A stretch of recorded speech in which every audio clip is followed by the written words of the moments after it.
So today's the 8th of May 2017. This is Rod Slater speaking, and this is another of our interviews for the Watsonian Archive, interviewing former staff and distinguished former pupils. And so we're delighted today to welcome Yvonne Gilan. Now, Yvonne, I had prepared a lengthy introduction. In fact, I'll show you my notebook. You can see 2 pages but of that's writing. A poem. But and indeed it should. yes. But I decided that the shortest of introductions could then be followed by more of you speaking. So we know that you've become a distinguished actor or actress. Which do you prefer to say? Oh, well, of course it's actor now. You have to say, yeah. Yes, but in the old days, the old rep days, it was actress. Yeah. Of course. And you've got lots and lots to tell us, right from your earliest memories of school, right through your career. So let's start with your early memories of school. You didn't start your schooling at Watson's, did you? No, I was a Cranley girl. Yeah. Aged 5, I went to Cranley. Yeah. And I think I enjoyed that pretty well. Mm-hmm. And then the war came. So the war meant that, of course, we were going to be evacuated. And indeed we were, to very nice hotels in Granton-on-Spey. Oh, yes, yes. I was really unhappy. I didn't like it at all. Homesick? I'm an only child, yes. Yes. And I just missed my mother. Mm-hmm. And fortunately, my mother missed me. Yeah. So that meant that she came up to see me and took me away. And not that much really happened in Edinburgh. It was Glasgow they were after. Yeah. Because of the docks. But there was always the danger. There was always the danger, but it wasn't, it was better than not being with my mother. Yes. And so what was your schooling then when you came back to Edinburgh? What happened is that teachers went to people's houses. Yeah. And my mother must have known the mother who had this particular house that this particular teacher went to. And this particular teacher taught at George Square. Mm-hmm. So when the war finished, I tell a lie, first of all, we went to the boys' school. So the girls went to the boys' school. Mm-hmm. And I don't think we were there at the same time. There were many rules about where you could go and where you couldn't go. Mm-hmm. But aged 8, I started at Watson's. Ah, yes. George Square at Watson's. At Watson's. And what are your earliest memories there? What teachers do you remember? Miss Riddle. Mm. She had a bun and grey hair. Yeah. And then the girls, if you're an only child and you're quite an extrovert, it was just brilliant to be with all these other girls. So I made very good friends, and probably it was a bit of a show-off. Yeah. I think that has to be said.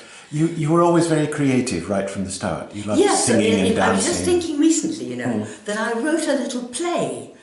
My mother, who of course encouraged everything creative I did, one of those mothers who stuck everything up on the wall, she typed every word I said practically, and it was the strangest little script I found recently of this 1.5 pages of a play, which I know we did, and we rolled up paper to pretend they were puppies. Oh, yes. I mean, I'm not going to tell you any more about it because it's embarrassing. But no, go on, please do. No, it doesn't, it really not. But it was, yes, immediately. It was words, it was actions, right from the start. Very, very much encouraged by my mother. Yes. Because she had a wonderful singing voice, operatic. And she was a member of all the amateur dramatic places in Edinburgh you could be. Yes. And so she encouraged me to draw, to write, to go into the countryside and study nature. That's one of the best things, really, that I feel I got on being a girl guide or a brownie. Going into the countryside round Edinburgh. Yeah. That's still with me. It's still with you? Oh, yes. And when you come back, you live in London now, of course, Yes. but when you come back to Edinburgh, do you feel you're coming home? Without a shadow of a doubt. Yes. Oh, without a shadow of a doubt. And but it is aesthetically so beautiful. It is. Wherever you look, Yeah. you're just looking down the, over to the other side. Yes, yes. What memories do you have of the actual building in George Square itself? Do you remember the classrooms or the play areas? Oh yes, You used to play inside, because didn't you? that's right, we couldn't go out. Even though there were gardens there, but I don't suppose they had the key. I have no idea. Yes. But we played dodgeball, and we had rope, jumping over the rope. Yes. In that great big open. I don't know if it must be still there. It's still there, yes. It's very beautiful. Yes, yes. And so we had our assembly there, and we all stood around upstairs, looking down into that great hole. And then there was C.C. Robertson was our headmistress at that time. And what memories do you have of her? Oh, she was elegant, charming, warm. She was a wonderful, wonderful woman. My father used to go and visit her and speak French to her. Oh, yes. Because, of course, he was French. You were saying, yes, your father was French. Yes. Yes. So your name isn't really Gilan, is it at all? No, but it's... I'll whisper it. Whisper. Yvonne, Jeannette, Gilan. Gilan. None of this hard G. No. Don't, they'd say, no, that's the way you pronounce your name. Yeah, that's the way we do it. That's the way we do it. Yeah. And when did your father come across to Scotland then, if he was French? He came across, obviously, before the First World War, because he served in that. Yeah. His father sent him across to study medicine. They were living on Mauritius. Yes. And he came over here. I think he didn't like study all that much. Eventually became a dentist anyway.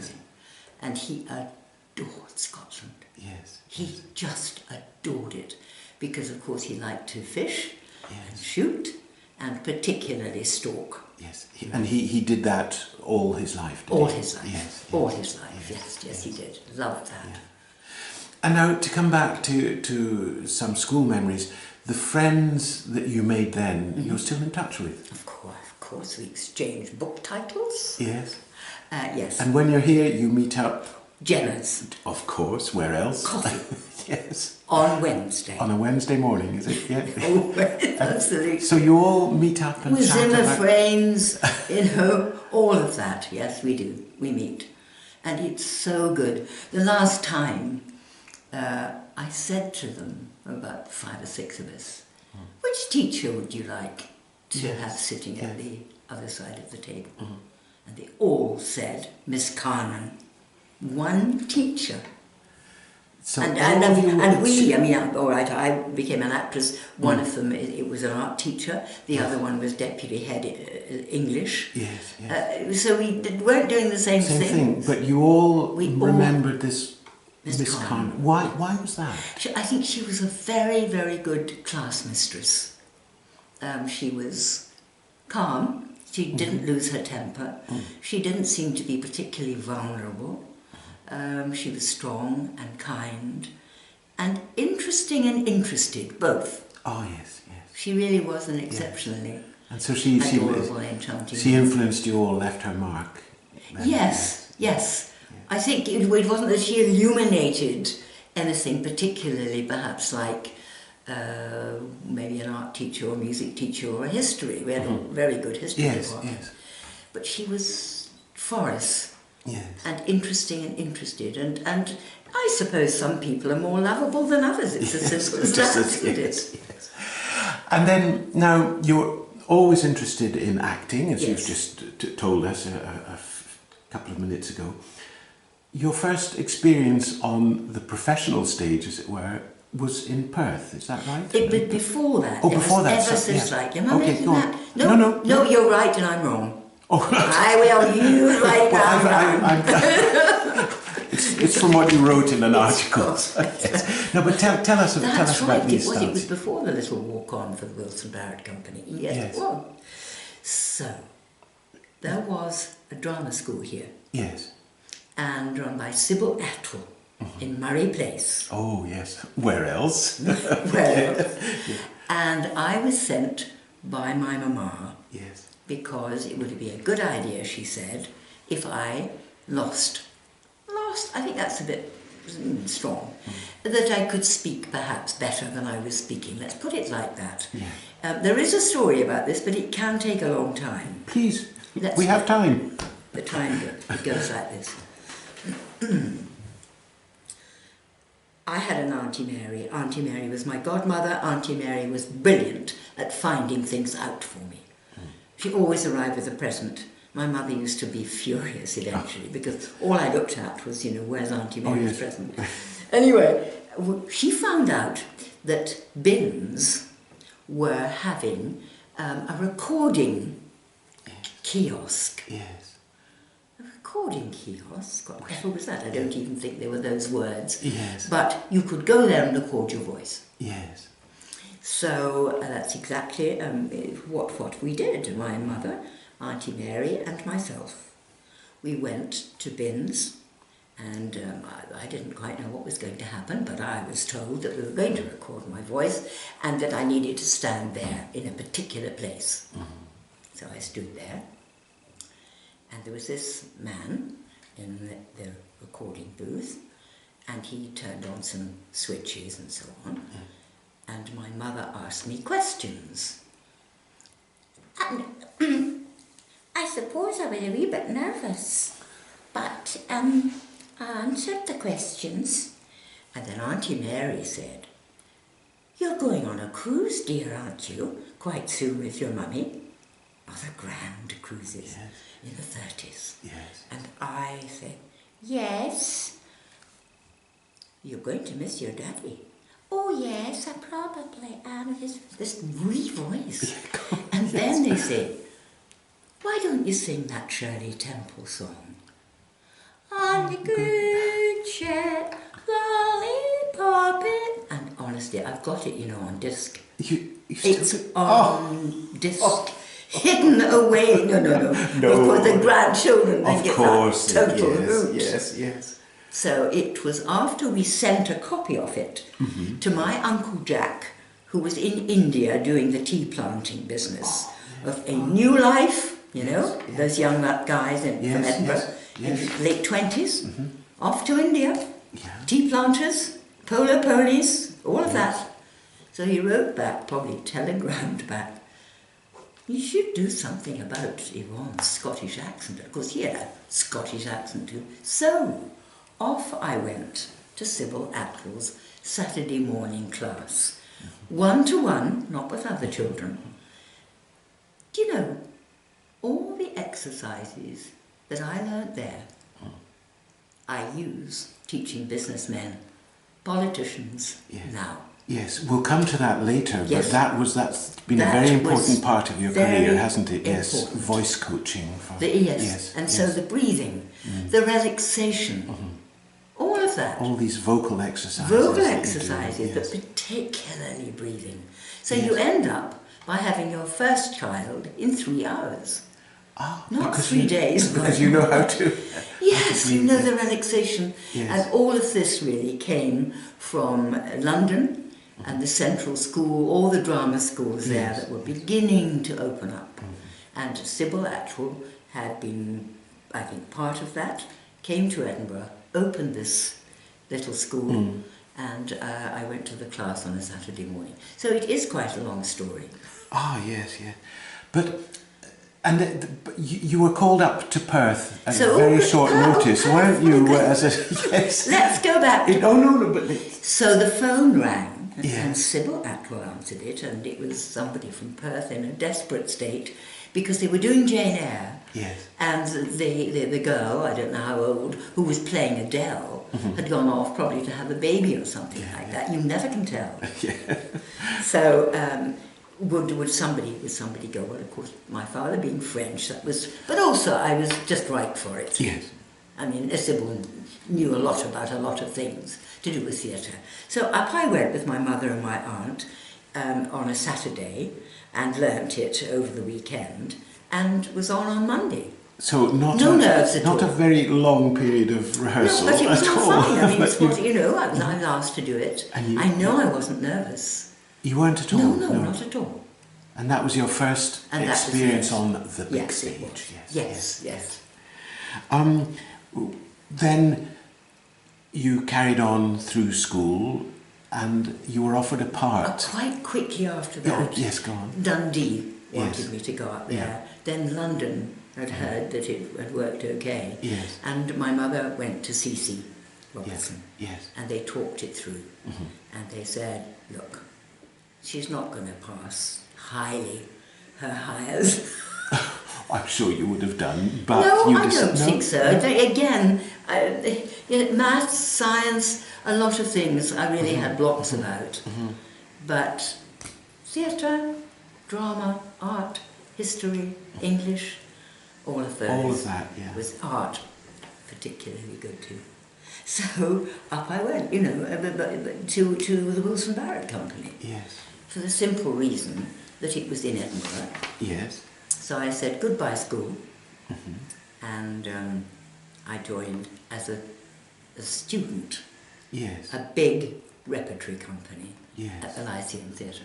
Now, of course we know what a repertory company means. Younger people, though, listening, won't know what rep is. Explain a bit what it was and what was it like acting in those circumstances? Wilson Barrett, who ran it, was the grandson of a very famous actor-manager. Yes. So Wilson Barrett was the actor-manager of this company at the Lyceum Theatre. Yes. And it's a company of actors, I suppose, very like in Shakespeare's time. And you do different plays in smaller companies once a week. Good heavens, how did they learn their words? Yes. But we had it fortnightly, and sometimes eventually 3 weeks, Yes. because we took in Glasgow and Aberdeen as Oh, well. you did runs there as well. Yes. Yes. So it was company of, you'd call them character actors, you'd call them leading lady type actors, Yes. you'd call them leading men, Yes. and then you had ingenues, Oh, which I kind of fell Oh, into. you were at that age, of course. At that age. Yes. But the amount of acting I got in the first year was minimal, because what I was doing, I was attached to wardrobe. So that meant I was helping people with their quick changes.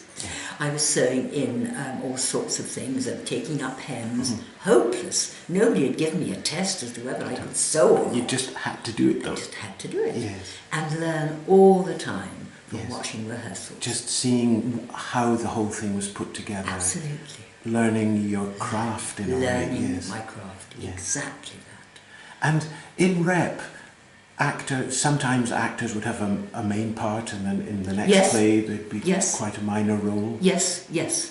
Yeah. Yes, I mean, I think if you were a very good leading lady, you did. Oh, you did. You know, a lot of plays would be put on with you in them, Yes, particularly. yes, yes. So maybe the star came before the play, even. So sometimes you'd be putting on a play in the evening, but rehearsing another one during the day. Almost always. Yeah. Almost always there were rehearsals every day Yeah. and a play in the evening. And memorising all these parts? Oh, Did yes. you ever have any difficulty in memorising parts? No, I didn't. I think I certainly would now. Now you mention it. Oh, I'm sure not. I think But don't think. It was never a problem for you. No, it wasn't. No, it wasn't. You know, you heard one another's words, you know, one another's lines. Yes. You would do it. And there was a specific way that people would learn their lines. Yes. With the envelope. You had an envelope, Yes. and you just moved it down the page. Yes. I mean, yes. simple things like that. Everybody worked hard. Yes. That's for sure. Everybody worked very hard. There were lots of sort of, I like him and I don't like her. There was quite a lot of that. There always is in theatre. Yes, yes. But it was a huge family, and there were some very, very good performances. And then we had some excellent directors. One of them, Joan Kemp Welsh, Yes. really took my career on a great deal because I suppose because my mother sang, I had a good voice, and I won the Junior Singing Prize at George Watson's. Oh, yes. Very important. Yes. It's been put into the big magazine. Yes, the as history that of the I school. won Yeah. the writing prize. But it wasn't. It was the singing. It was the prize. singing prize. Yes. And there's a very good story attached to that, which Oh, I'm please. not... Oh, no, No, please. it's in, but it's in... Oh, is it in the... It's in... Yes. Yes. Oh, so it's in the history of the school. It involves yeah. my father and great embarrassment. Oh, so I won't okay. do it. So those who wish to can consult page Absolutely. 178, maybe, I don't know. Let's just say, but they can look that up. Oh, yes, exactly. yes. Oh, yes. And so your career, you said that your career was taken on, and you did some singing and so on. What were the next stages of your career then after this? Years later. Oh, I must mention radio. That was fun, yes. Because Children's Hour. Oh. Yes, in Children's Hour, Children's there was a very, yes. very good series with the Hut Man. Yes. Eventually, he yes. became the head of the zoo here. Yes. The Hut Man. And it was a series where this guy went into the country with two children and yes. showed them birds and all the rest of it. Yes. And I played the little boy. Oh. And I used to do a lot of boys' voices. Yes. So I would be Robert Louis Stevenson. Yes. And maybe quite well-known Scottish radio actors would be, him as a grown-up. Yes. I did a lot of boys' voices. Mm-hmm. And that was great fun, yes. working with really nice people on radio. Anyway, quickly move on to the fact that I said goodbye to theatre. Why did I say goodbye to theatre? I got married. I fell in love, got married, and we moved to London, yes. taking our first baby with us. Yes, yes. Tell us about your husband. Michael was in yes. the RAF. Yes. He had had a very delicate childhood. He was very yes. ill yes. a lot of his childhood. Mm-hmm. But he got toughened up during the war mm-hmm. and came out and wanted to study philosophy and psychology, the yes. two together, yes. which you could only do then at Edinburgh under McMurray mm-hmm. or at Oxford. Right. And he didn't know you had to write to a college in Oxford. Right. Yes. It was all too complicated for this young man. So he went to Edinburgh and he loved it all. He really did. And the friends that we made there, mm-hmm. I still have. Michael is dead now, but yes, we still kept very closely, particularly myself, I think, with all our friends up here. And anyway, so then Michael said, better get a job, because I had a job, of course, but he didn't. Mm-hmm. So he joined the Scotsman as a sub-editor. Yes. But he always wanted to join the BBC. Yes. So he would write, he was very good at, persevering, and eventually he got a job with BBC Radio in the North American service. Mm-hmm. And down we came to London. Yes. And he went on to produce some very famous programmes. Absolutely. Tell us about that. And then television was, doing rather well. Yes. And he moved over. Again, he had to do, pass various tests. Yes. And I remember hearing his words in many ways. Yes. The moves he had to do and the things he had to say and so on. So I would have the script and he would go through it and then he would go and eventually, of course, he was accepted. Yes. And it was the days of Hugh Weldon. Yes. It was the days of David, of course, Attenborough, great buddy. Yes. It was the days of John Schlesinger, my good Jonathan Miller, a whole lot of these people. Great names. Great names. Yes. And so Michael joined the BBC Schools programme. Yes. And there did some very, very good art programme with John Berger, and then eventually he did art programmes with David Sylvester, and then along came David Attenborough saying, I think we should do this series with Kenneth Clarke.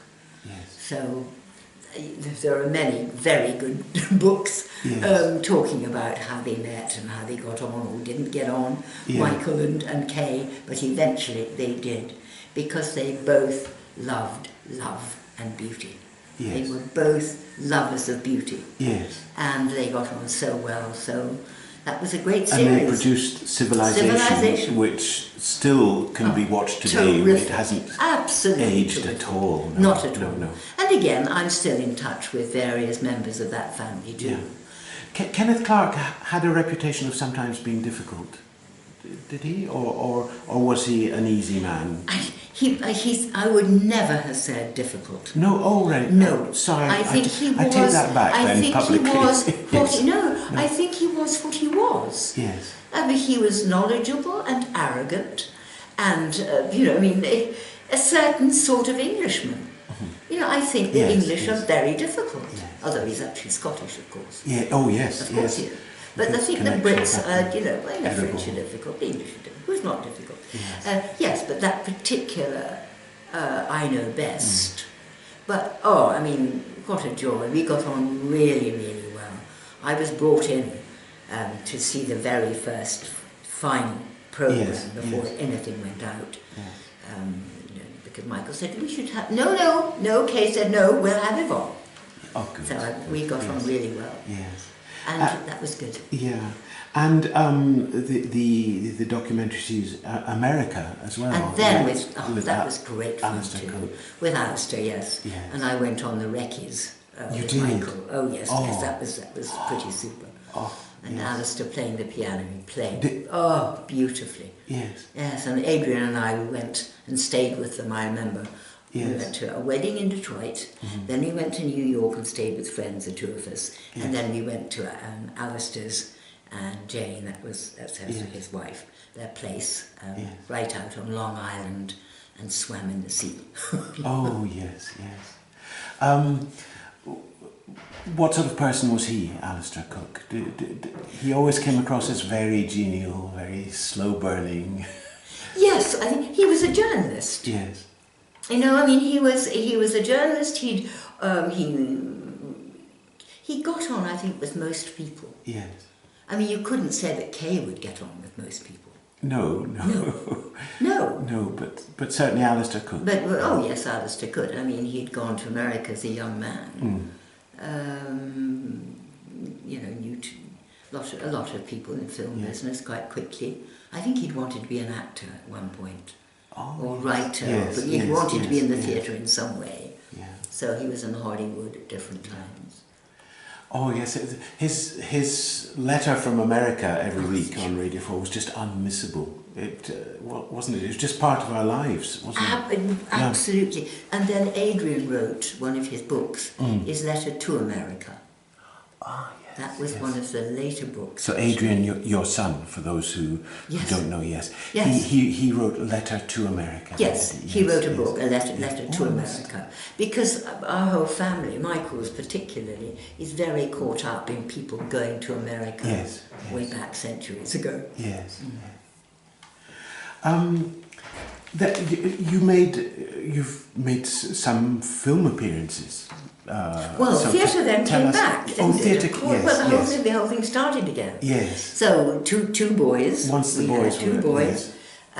We lived in, I must say, in a rather lovely part of outside London. Yes. And that was great fun, and we all loved that and look back on that. I certainly do, with great pleasure. Great. Theatre again, yes. Was that difficult to come back to theatre? I don't think I thought like that, Oh, right. It's interesting that I didn't think about the career. No. I don't think I ever have. No, and that's why it's been so interesting and creative, I think, honestly, hasn't it? Yes, truthfully it is. Yes, I've never thought about career. It was, somebody said, why don't you come and do an ad? I've never done ads before. And that would lead And of course that would be one day or 2 days. Yes. So you've got your children to look after. Yeah. You've got quite a delicate husband to look after, who travels, but is also quite delicate in many ways. And you can go and do ads and you can make money. A bank account. Oh, goodness me. Yes. Oh, yes. So I did frightfully well for a number of years on those. Oh, good. And then we decided we'd leave the outside London and we'd go into the centre. Yeah. And that was 69. Yes. So we had a pretty wild 70s and 80s, living in Kensington opposite High Street Cairn Tube Station in a top flat, which cost £16 a week, maybe a month for all I know. But it was wonderful, and there's quite a bit that good old A.A. Gill has written about the flat. and the life there. That was important for the boys too. Yes, and all their friends, and who was going to be there in the morning. Oh, you'd attract this. Absolutely. It really was fauna great. and flora. Just Beautifully put. Absolutely. So, Michael would be busy in the bedroom with the fire, and he'd be writing his notes for the next day or whatever else. And then I'd come back from a Fringe theatre, because I was member of a terrific Fringe theatre. Yes. The Half Moon Theatre. Yes, you mentioned that. And that was just brilliant. It was innovative, experimental. Absolutely.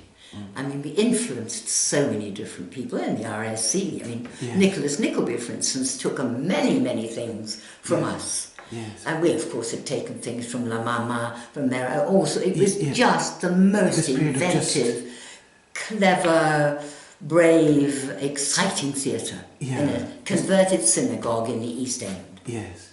And how long did that last for? That sort of heyday, that wonderful golden age, was it? 2-3 years, perhaps, for me. Yeah.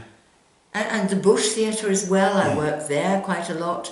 I brought in friends who'd written excellent plays, and we put those on, and Mel Smith directed that particular. It was, again, in a recent bit that Adrian wrote, that came up hot and strong, how, so many good directors started then. Yes. And good playwrights. Yes.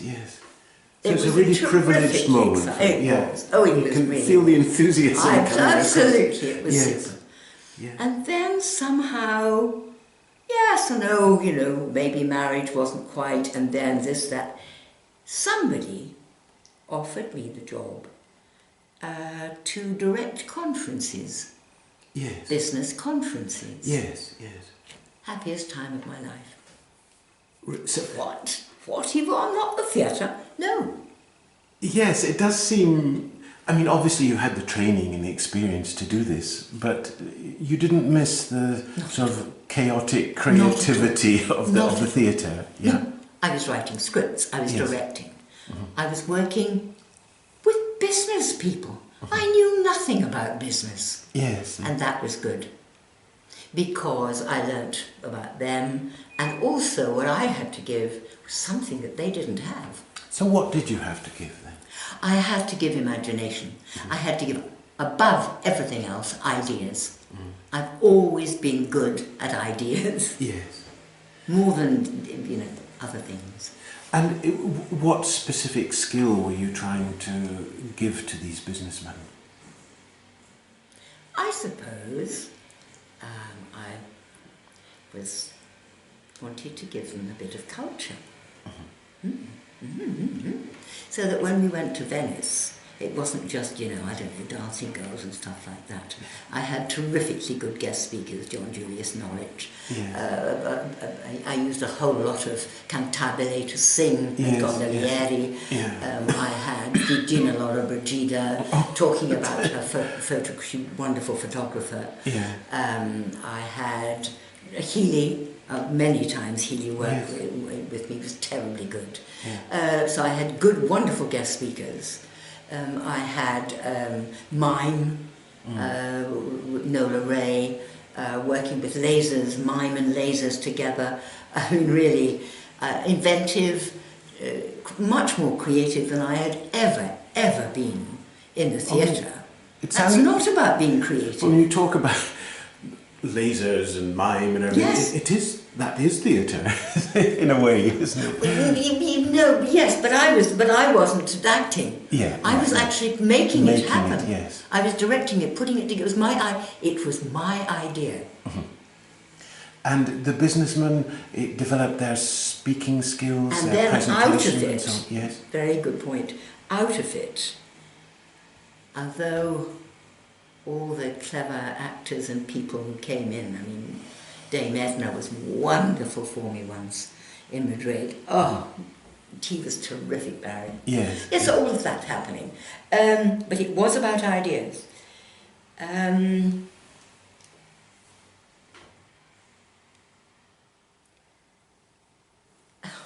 Out of it, I've moved off a bit. Out of it, of course, I started writing. Yes. I started writing for radio. Yes. alongside this realization that the managing directors and the presidents, while loving all the stuff that we were doing, would come on and they had really no ability at all to engage with the audience, and also the scripts weren't good. And I found that I could write. You could write that, yes. But it was going back to Murray Place and getting them to lie flat out on the floor, do their breathing, do relaxation, learn how to actually calm down, learn how to tell a story, how important storytelling was. And then I moved away from conferences and started my own company, Voicecraft. And bits, of course, from Voicecraft came up to Scotland when I worked a lot with the Bank of Scotland. You did, yes. The Faraday lecture. Yes, you said you had a number of very good employees, people who worked for you. Just super. Absolutely super. Barclays Bank, lots of banks. I mean, people working in banks. Yvonne, it was brilliant. Developing through theatre, through storytelling, through humming, through, my goodness me, all sorts of things. This company, Voicecraft, which is about 22 years old, I think now. When you think of a group of bankers maybe lying on the floor doing stretching exercises and then humming and so on, what would their senior managers have thought? How could you explain to them? The senior managers were doing it. They were the senior managers. They were the senior managers. But they soon saw the value of it all. Oh, because it's physical. Yes. It's about sound. Yes. It's about our senses. It's about our physicality. Yes. It's not about watching somebody. It is going back, really, I suppose, to what? Childhood, the way children behave sometimes. Yes. But a lot about the voice. Yes. And a great deal, don't forget, even way back in the rep days, there were other companies in other countries who were doing much more of physical work. Just look at America. Just look at the fact of all of those people coming from all of those different countries, unable to speak one another's languages. Yes. So what did they do? They gestured. Yes. They used gesture. And of course, American actors and all the musicals and the way they move is not what we do. We're about the voice, about Shakespeare. Yes. But over there, it's physical. It's a physical. Americans are very physical. Yes. Because they would be using gesture. Yeah. Oh, are Americans good at Shakespeare, for example? Are there great American actors who do Shakespeare? No, I don't think there are. No. And film there have been, but no, mostly you just don't think about. Yes. Although, of course, it was an American who started the Globe Theatre, Sam Wanamaker. Of course, yes. So I think the love of Shakespeare, one thing, yes. You skipped over the later part of your acting career and so on, but one role we must evoke. I know everyone. Please. Can we? Not that. No. I wouldn't think of talking about that. Fawlty Towers. No. Tell us, what was that like? Okay. We must, Jimmy Gilbert. for those watching us. Jimmy Gilbert, Scottish Jimmy Gilbert, James Gilbert. Sorry, I don't know. He was head eventually of drama, but not BBC. Right. And Jimmy and Fiona Klein. Jimmy Gilbert, we were friends for years. Yes. In fact, we toured, Fiona and myself, with the Gateway Theatre, doing the scientific singers, Robert Kemp, all round working men's clubs and down the pits and Peterborough and all that. Years before. Anyway, that. So Jimmy came to see something that we had brought from the Half Moon to the Bush Theatre. And I played this little Chinese girl in it. It was about Aladdin. So, Fawlty Towers, Fawlty Towers. And the other television and film work you've done. But let's start with Fawlty Towers. I think we might just stay with Fawlty Towers. Okay, yes. Tell us, I mean, this iconic series, my #1 favourite of all time, and certainly my two sons can recite every episode word for word, you know, including your episode too. But do tell us about how you got involved in that. Well, Jimmy Gilbert. Yes. Jimmy Gilbert, very, very good. Not so much director, really, as a producer. Yes. And he's Scottish, from Edinburgh. And he married Fiona Klein, who was a friend. Anyway, good relationship for years before either of us did any telly. Yeah. And I was doing a play at the Bush Theatre. We started it at the Half Moon, went to the Bush, and he was in the audience. And the next day, I got a call. Would I come and meet up with the producer, director of a new series that was going out? Yeah. And it was, I didn't even have to read. I mean, Jimmy said, right, you're just perfect for this. Yeah. Oh, really? I said, how lovely. Oh, you know, all that bit the actors do. Yeah. Oh, yes, how lovely. And thank you very much. And so got the script and did it. What did you think of the whole series? Now you look back on them. What position does it occupy in the sort of British psyche, the whole Fawlty Towers? Well, everybody, you know, absolutely loved it. Yeah. I mean, I think it's brilliant. Yes, I do. And tell us about your role as Madame Peignoir. But I think also, you know, Prue is a marvellous actress. Yes, and Andy. Yes, and we all used to go, well, Andy and Prue, certainly, and myself, we used to do lots of voiceovers. Yes, and in the old days, the advertising companies, they would try things out. Yes. So we were always meeting, you know, doing... Oh, so you knew them well. Yes, we're not well, but, you know, as you do, nodding out to acquaintances, because you were doing something together. And they're both consummate actors. Yes. Really, I mean, you know, sadly Andy died, and yes. I think Prue's having problems with memory. Yes. We're getting old. Yes, they do say she has problems with memories, but when you see her on the programmes on the canal and so on, she's just perfect. Yes. And just a terribly good actress. Working with everybody was a total joy. Of course it was. And my mother was really pleased because my hair looked good. And she said, "Oh, your hair looked lovely." Yes. And so that was good. But it was joyful and a good job. And in those days, I think it's still the case, when you're doing something like that, you do it in one of the BBC theatres. Yes. Outside the main theatre. Yes. And you'll walk on one at a time at the beginning. Yes. You're introduced to the audience. Yes. And the audience are there, and my younger son Nicholas and two of his school friends, I'd given them tickets, and there they were, and it was just great, you know, to walk on, and there they were in the front row. I remember it well. So was it filmed live then? No. In front of... Well, sorry, you said, what am I talking about? Yes, it was. But wait a minute.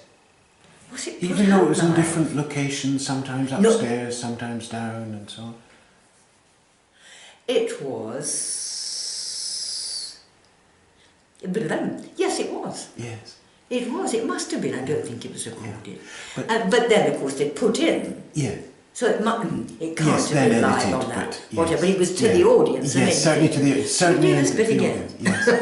And tell us what sort of, for those maybe lucky or unlucky ones who haven't seen it, maybe lucky because they're going to discover Fawlty Towers. Tell us about your Madame Peignoir. Madame Peignoir. Tell us about her. Madame Peignoir. Very French, and you know, she's there because she's an antique dealer, and she begins in the bar asking for a Ricard.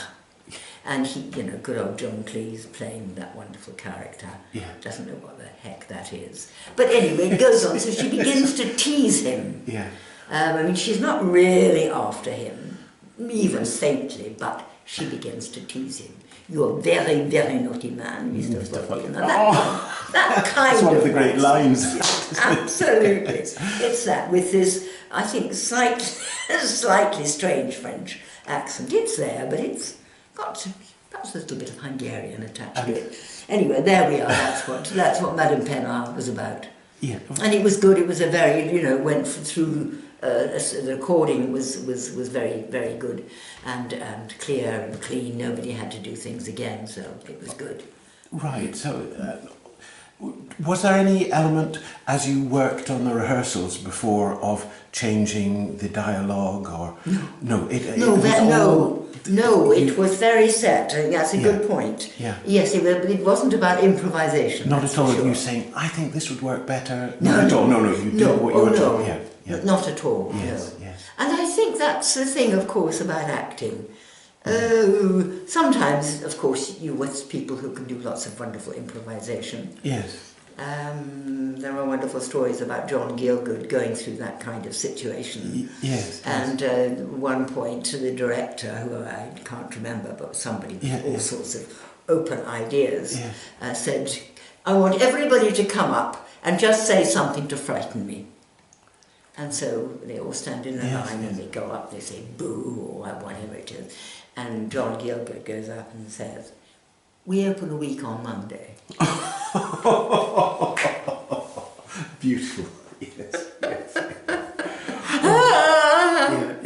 Yes.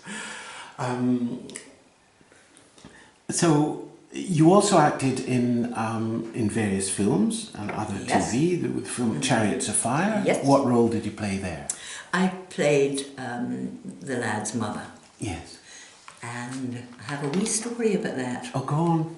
Yes. John Young and I, we play husband and wife. Yes. And we're all together coming out of church on the Sunday. And my mind has gone a total blank. What was the name of the young runner? Eric Liddell. Eric Liddell, yes. So we were Eric Liddell's parents. And it's a lovely day, and we're standing waiting to be told to move out of the church. Yes. And it's a scene where the wee boy is playing with the football. Yes, yes. And I see against the church wall bicycles. Ah. Now, I wasn't allowed to ride a bicycle on a Sunday. No. So I go to the director, Hugh, and I say, Hugh, this wouldn't have happened. No, in real life. They would have walked to church. They would. Yes, they would not. Yeah, oh, absolutely. I feel quite proud of that. Yeah, no, that's a good role. Yes, yes. Oh, I can understand that because my grandfather was a free church minister, and we would never ever cycle to church. You know, we couldn't even run or frolic or anything like that on a Sunday. That's right. No hanging out of clothes and no playing cards and none of that. No. And you played in Agatha and that was good. And yes. I liked very much like that. I liked working with Vanessa very much indeed. Yes. Because at that time politically we were on the same side. Yes. Yes, no, I liked her very much indeed. Yes. That was very good. That was a good. And then Dr. Finley's casebook. I don't know how many I did. Yes. But one of yes. Adrian went to boarding school. Yes. And I'd done some nice young guys, supposed possible syphilis at one point, where Dr. Finney's casebook had something charming like that. Yeah. But no, seriously, a lot of different roles. Yes. The one particularly good one, I must say, I played sort of Millie, who comes down to London. Anyway, there we are. Typical Dr. Finley's casebook, up in calendar. Yes. With the Glen Grants, you know. I mean, it was wild. Yeah, really good, great fun. a terrific time. Yes. So, Adrian's at boarding school. Yes. And I think there's a very important football match on. But there's also his mother going to be in a Dr. Finley's casebook. Yes. And the teacher says, basically, let's watch Adrian's mother. And so the part that I'm playing is of heavily, heavily pregnant gypsy. Yes. Who comes on at the end of the episode to allow this doctor, who's been in a mental hospital, to deliver the baby brilliantly. Yes. So Adrian, the people who wanted the football and school and all the rest of it. All these other pressures.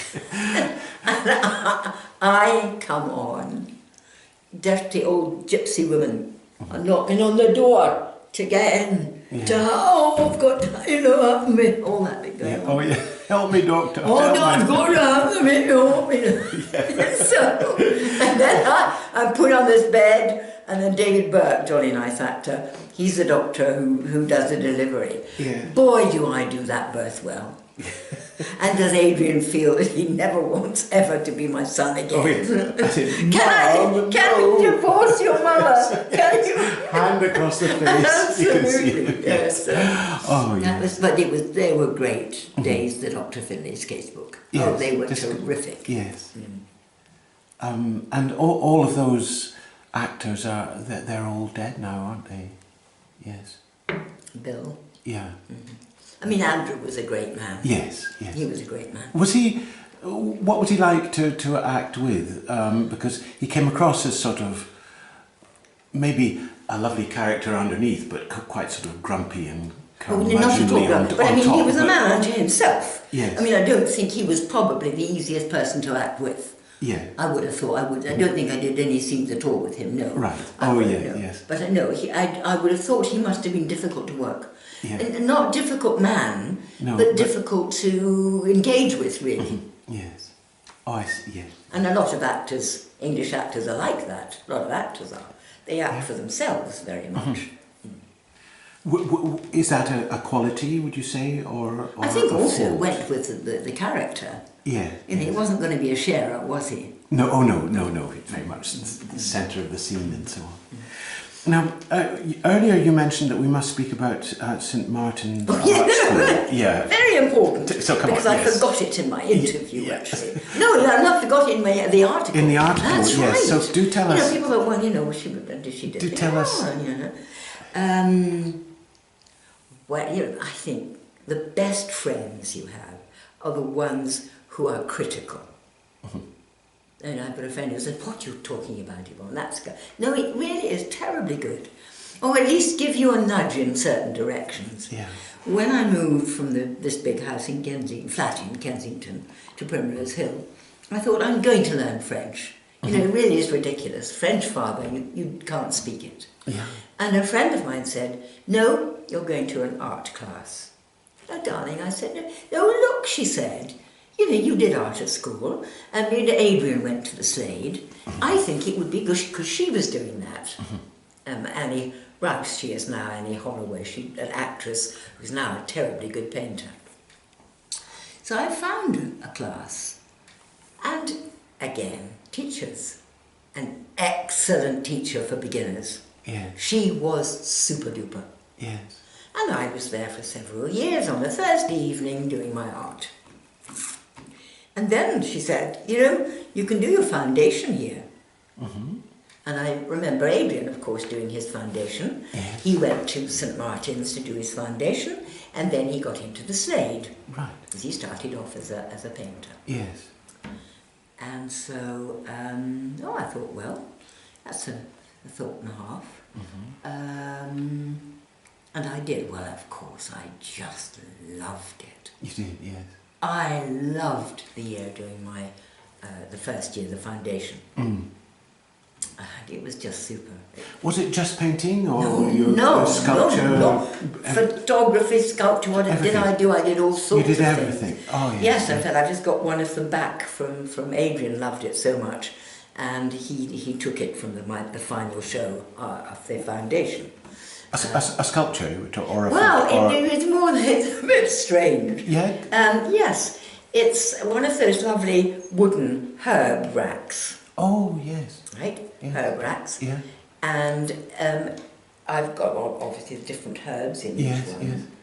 Yes. But I've put the name of all my friends or relatives who died on the actual name. Gosh. So instead of... And my cousin had just died, a lovely cousin, came out of the army, got pancreatic cancer, the same as Adrian, and died. Yes. And so for him, for Ian, I put in Rosemary. Because, you know, there's rosemary, that's for remembrance. Yes, yes, of course, yes. And so I saw it now, it's gone very festered, but it's still there. But it's still there. It's still there. And that would mean a lot to you that Adrian had taken this. Yes, and then absolutely, and I've got it back. And there are two people I can't even remember who they were. So I think we'll put in another guy. Yeah. Maybe not, maybe I might just leave it. Yeah. But anyway, so with the final show, I must say, looking back on it, really I took a violin and I cut it in half. Yes. That's a long story, but how I got it. Not a very good one. I cut it in half and I grew violets in it. You know, so, and it's all sorts of different things. Yes. And so they said, right, everybody, that was good, wasn't that enjoyable? Yes, it was. Now you better try and get into art school. Yes. Oh, I hadn't thought about taking it that far. So you could do part-time. I was at that time doing an enormous job for Barclays Bank, actually. And beginning to use a lot of theatre in my training. Yes. That was the bit with it. All this came together. All was happening at the same time. All this happened at the same time. Yes, yes. But yes, we can talk about, see how much time you've got. But anyway, the good thing was that I got into Westminster. Oh, that's good. But then I got into St Martin's. I was 70, I got into St Martin's part-time, which is not the greatest thing to advise anybody to do. Part-time's not much fun. You have no studio, it's only 1 day a week. Yeah, yeah. And I've often cut off things at the wrong time. I think probably I should have stayed acting a bit longer. I think I also should have stayed really in St Martin's.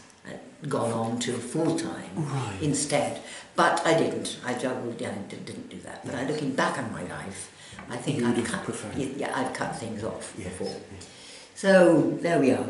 But it was really good. Again, meeting up with terrific people, excellent teachers, writing essays, you know, interviewing Alan Clark, not Alan, the other brother, Clark's son.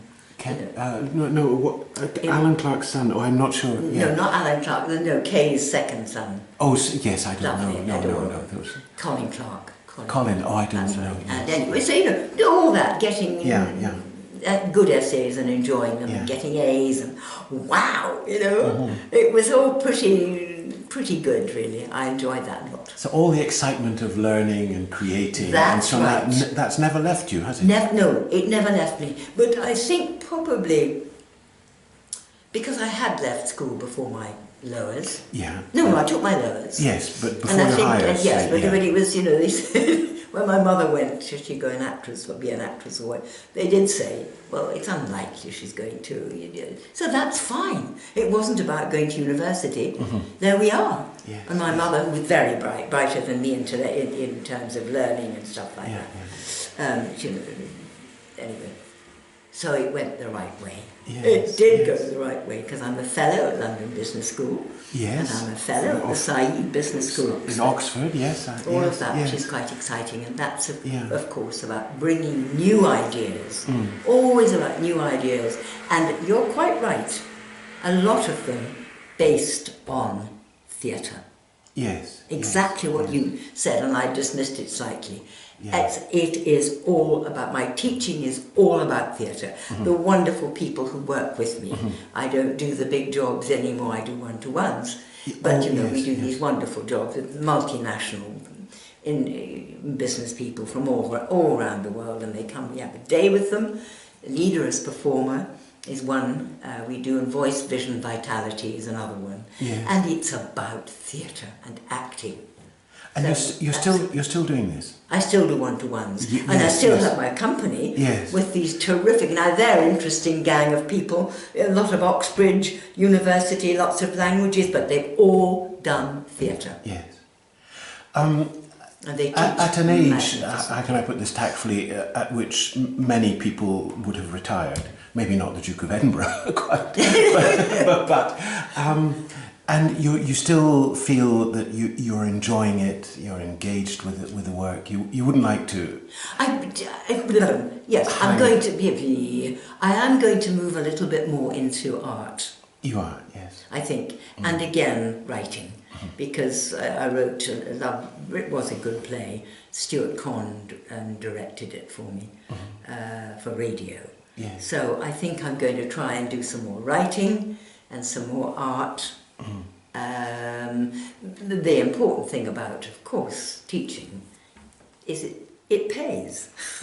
Yes, and, yes. and as a very solitary person, actually, as I say, no brothers, no sisters, no, quite a lot of no's about my relationships now, sadly. Yes. I think that one has to look at bank yes, accounts. yes. Something, not bank accounts, good God. Anyway, Yes, that kind of thing. So looking back over your whole life, then, do you reckon that some of the seeds of what you became later were planted during your school time here at Watson's? Or were you that sort of person anyway? Well, no. I think it is interesting, because yes, we did do drama. I was Toad in Toad of Toad Hall. Yes. I was in Dido and Aeneas.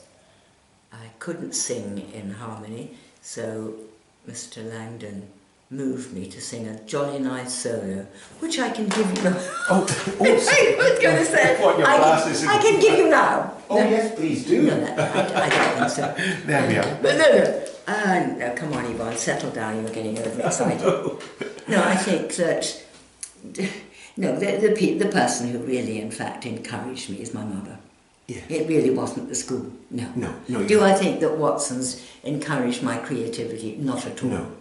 Not at all, actually, I would say. Really? I don't think they stopped it. Yes. No. But no, I would have said, no. We did have, now wait a minute, we had an art teacher, a music teacher. Yes. There were 3 of them, and they got us to do a ballet. Yes. We designed our own costumes and set, and that was lovely. That was really good, and that was very inventive of the 3 of them here at the school. Yes. I know that Sheila, my friend Sheila, her mother and father came to it and said, well, that was a waste of time, because it wasn't about academia. Oh, well, it certainly wasn't a waste of time, no. But I have to say that I don't think that any of the creativity particularly came from school. Yes. It came from my mother, it came from going to the classes that I went to at Murray House, with Sybil Attwood's place. Yes. It was entirely, and going, of course, to the concerts we went to. Yes. On Friday evenings, the Glasgow lot came through, with Suskind, and so music was encouraged, opera was encouraged by my mother, going to the galleries. I mean, as Kay said always, that collection is one of the greatest collections in Europe. Yes, oh yes. It is the most wonderful collection. Yes. So art, drama, certainly singing, I suppose, all of that came very much from my mother. Yes. And you couldn't have foreseen, when you were, just after you left school, the way that your career would go, because there have been so many doors have opened unexpectedly, and then you've explored them. That's right. So it wasn't following, I go to university and then I do this and then it wasn't, I go into a bank or... Yes, and 40 years later I'll retire. And again, of course, the marriage was full of richnesses, with Michael doing his job and I doing mine. It was full of the people, John Burgess, and that we met and engaged with and travelled with sometimes. So seem to be moments of sort of extraordinary intensity and creativity. Yes, but we're talking about the 60s, the 70s. Yes. We're talking about then. Yes. We're not talking about now. Yeah. But still, even though we're talking about now with someone like yourself, you've still got the same creative energy and punch that with the grandchildren. Oh, let me tell you about the grandchildren. Go on, yes. Here we go. Go on. Well, Flora, who is Adrian's eldest child, got herself into Oxford to do theology and philosophy, and of course at school she directed plays. She acted. Little Edith, who's Adrian's, the twins, the girl. I was just talking to her last week about Commedia dell'arte. Oh, yes. She did at Adrian's funeral. She did the most wonderful Shakespeare sonnet. Oh, yes. She and I worked on years before this book. I mean, just extraordinary. So when I go there, the twins and myself, we immediately do a play. Oh, lovely.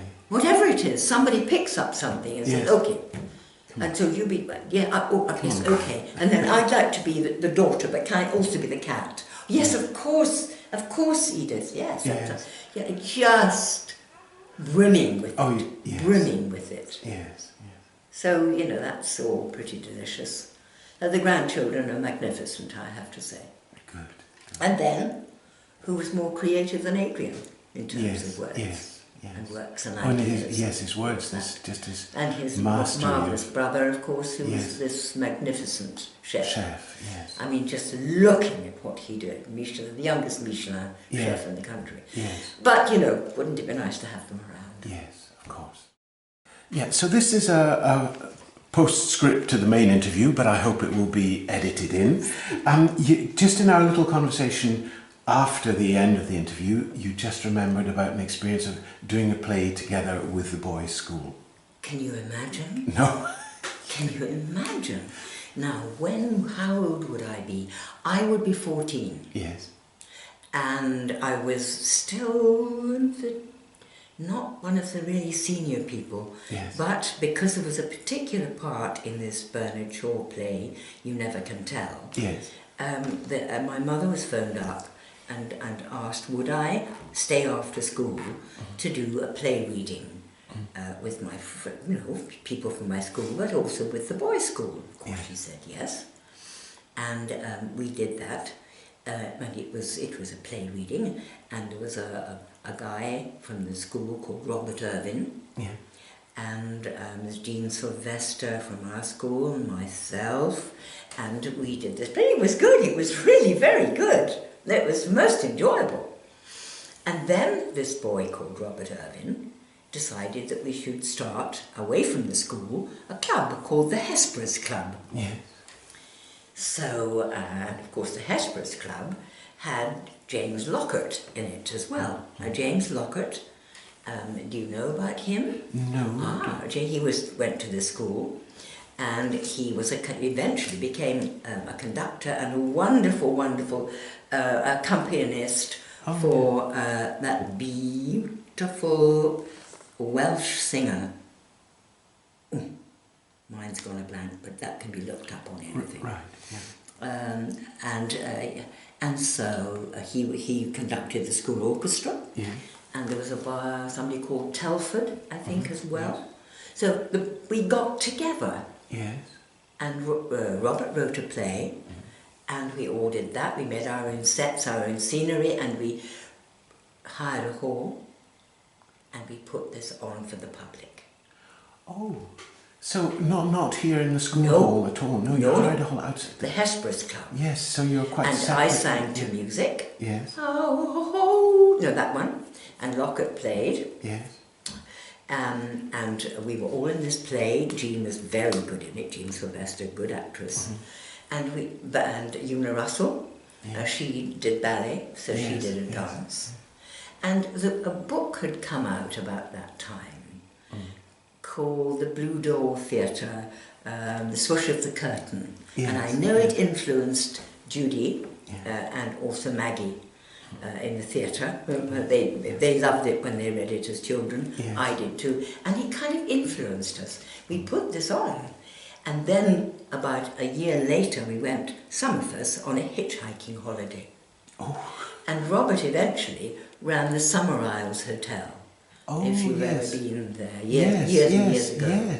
He came to London and worked in television and had his own company making commercials, of course. But he came back up here, and I think he's still around. But Lockett is, I think, and he became a very good conductor. So that was the schools getting together. That was the schools getting together. I think it's good you mentioned that, because, you know, yes, we did the play reading with the school, but then we took off from it. And did this very, very inventive. It was excellent. Good. Okay. Thank you very much.